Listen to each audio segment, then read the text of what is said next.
Hello tout le monde, j'espère que vous allez bien. Aujourd'hui on se retrouve dans une nouvelle vidéo et ça va pas vraiment être une recette mais ça va quand même concerner la pâtisserie car ça va être un crash test. Donc vous l'aurez deviné à la miniature ainsi qu'au titre que ça va être un crash test du fondant au chocolat de Marie. J'ai du mal, voilà. Donc c'est la première fois que je vais le tester, je ne l'ai jamais fait, je suis pas vraiment adepte de ces choses là. Pour la simple et bonne raison que j'adore faire des gâteaux. Je pense que vous le savez quand même, c'est un petit peu la base de ma chaîne. Donc voilà, je sais pas, mais c'est ma mère qui a acheté ça comme ça, donc je me suis dit bah tiens, je vais en faire une vidéo crash test. Donc si on doit parler du packaging, je trouve que ça donne quand même relativement envie. Encore une fois, je pense que c'est un petit peu mensonger, ces choses-là, souvent, c'est absolument, enfin ça ne ressemble absolument pas à la photo. Parce que là, regardez, on dirait un bon petit fondant fait maison, mais je pense que c'est pas du tout ça. De toute façon, vous le voyez au close-up, je fais des petits close-up. C'est la première fois que je fais ça. Mais voilà, le packaging donne envie, ça donne envie de manger. Et j'espère que ça va être aussi bon que ça en a l'air. Donc il suffit simplement de le placer 1 minute 30 au micro-ondes. Un gâteau micro-ondes. Déjà les mug cakes, je vous arrête tout de suite, je déteste ça. Ça me répugne au plus haut point. Donc ah non, 1 minute 30 au micro-ondes ou 13 minutes au four traditionnel. Donc au micro-ondes, ce serait dès la sortie du congélateur, enlever le sachet transparent, placer le fondant dans son moule sur le plateau du four à micro-ondes, laisser réchauffer 1 minute 30 pour une puissance restituée du... Bref, on s'en fout.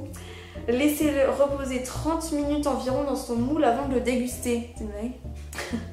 Et pour le four traditionnel, c'est préchauffer le four 180 degrés thermostat 6. Dès la sortie du congélateur, enlever le sachet transparent, placer le fondant dans son moule sur une grille placée à mi-hauteur du four, laisser réchauffer 13 minutes, laisser refroidir 15 minutes environ à température ambiante avant de servir. D'accord. Bon bah je pense que... il y a marqué en plus sur la boîte, c'est bizarre, la cuisson au four à micro-ondes est conseillée à celle au four traditionnel. Ouais mais au micro-ondes ça me dégoûte. En plus on doit attendre longtemps, hein. J'ai faim. Non, je vais faire au four traditionnel pendant 13 minutes et je vais voir ce que ça donne. Donc je vous emmène avec moi dans ma cuisine.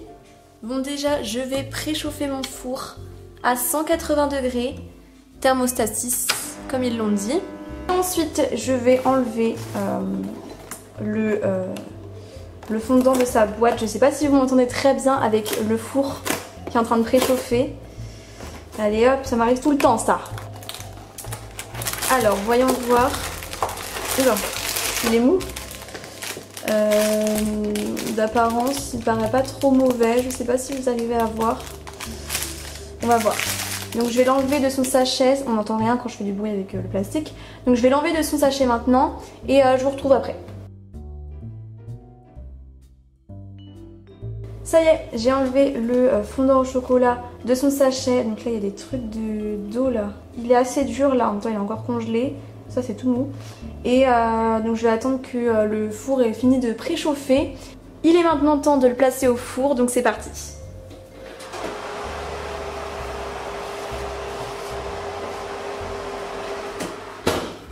Donc comme indiqué sur la boîte, je vais le préchauffer pendant 13 minutes. Et au bout de 13 minutes, je vous dirai ce qu'il en est. En attendant, je sirote un petit diabolo fraise. Et si jamais toi aussi t'as déjà testé quelque chose de chez Marie, à savoir comme moi le fondant au chocolat, la tarte tatin, la tarte au chocolat ou tarte citron meringuée, il y a encore d'autres choses mais je regardais derrière la boîte, c'est pour ça que je fais la connaisseuse mais en fait j'ai juste regardé derrière la boîte. Et n'hésite pas à me laisser un pouce bleu. Donc là on en est à 5 minutes de cuisson, il reste 8 minutes, donc il n'a pas changé depuis la dernière fois mais il m'a l'air appétissant. Ça sonne, c'est l'heure de la sortie du four. Bon il m'a l'air plutôt pas mal. Regardez-moi ça. Il a l'air moelleux et appétissant. J'espère qu'il est fondant. Faut pas que je me brûle.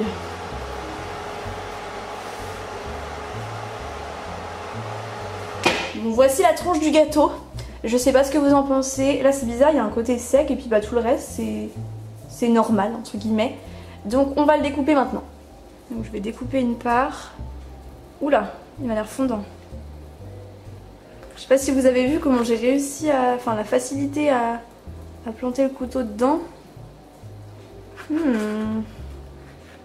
me suis munie d'une petite assiette et du coup je vais mettre ma part dedans.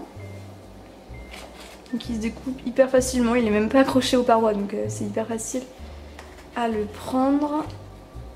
Ne jamais parler trop vite. Ah non, voilà. Voici ce qu'il donne. Je sais pas si vous arrivez à bien voir. Ouais, il m'a l'air assez fondant. Je sais pas trop. Donc on va goûter maintenant. On va passer à la dégustation.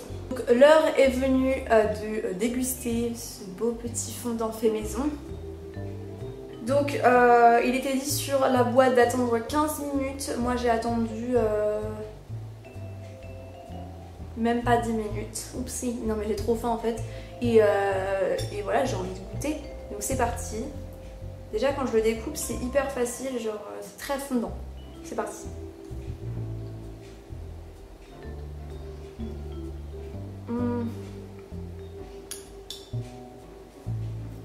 Mais en tout cas, c'est pas mensonger sur le fait que c'est un fondant au chocolat. C'est vraiment fondant, hein. Je peux vous assurer que c'est hyper fondant. Et ce qui est agréable, c'est que sur le dessus, c'est légèrement croquant. Donc j'aime bien moi, le mélange de texture en fait. Donc c'est assez agréable, c'est assez dense et concentré. Je vous ferai des petits close-up au pire parce que là vous allez rien voir. C'est bien chocolaté, ça c'est sûr. Je pense pas que je mangerai une deuxième part parce que bon... C'est pas particulièrement chimique, franchement c'est pas particulièrement chimique, je trouve pas. Après je peux pas vous dire que... Enfin, ça serait vous mentir si je vous disais que c'était pareil qu'un fondant au chocolat maison. Un fondant au chocolat maison c'est quand même 5 fois meilleur. Mais voilà, ça peut dépanner. Voilà, et puis même d'aspect, je trouve pas qu'il soit particulièrement moche. Pour un gâteau industriel ça va. Donc si je rachète ou pas... Bah je sais pas, parce que bah là ma mère je sais pas pourquoi elle a acheté ça. Mais voilà, moi comme je vous l'ai dit, puis bah vu ma chaîne, toutes les recettes que je fais, voilà, moi je fais mes gâteaux moi-même et j'évite, enfin j'achète peu de gâteaux comme ça industriels, mais elle a voulu acheter ça comme ça pour essayer. Et c'est cool, moi ça me fait tester quelque chose. Mais voilà, dans l'immédiat je ne sais pas si je rachèterai ce produit, ce petit fondant au chocolat, parce que voilà, moi j'ai l'habitude de les faire moi-même et c'est quand même meilleur que des gâteaux industriels. Donc si jamais vous voulez retrouver ce produit et vous faire vous votre propre avis, bah, c'est disponible dans le rayon surgelé de tous les supermarchés, hein. Franchement c'est retrouvable un petit peu partout. Et sachez également que je ne suis pas sponsorisée ou quoi par la marque Marie. Voilà, je me fais mon propre avis, j'avais envie de faire une vidéo crash test comme ça m'a pris comme ça.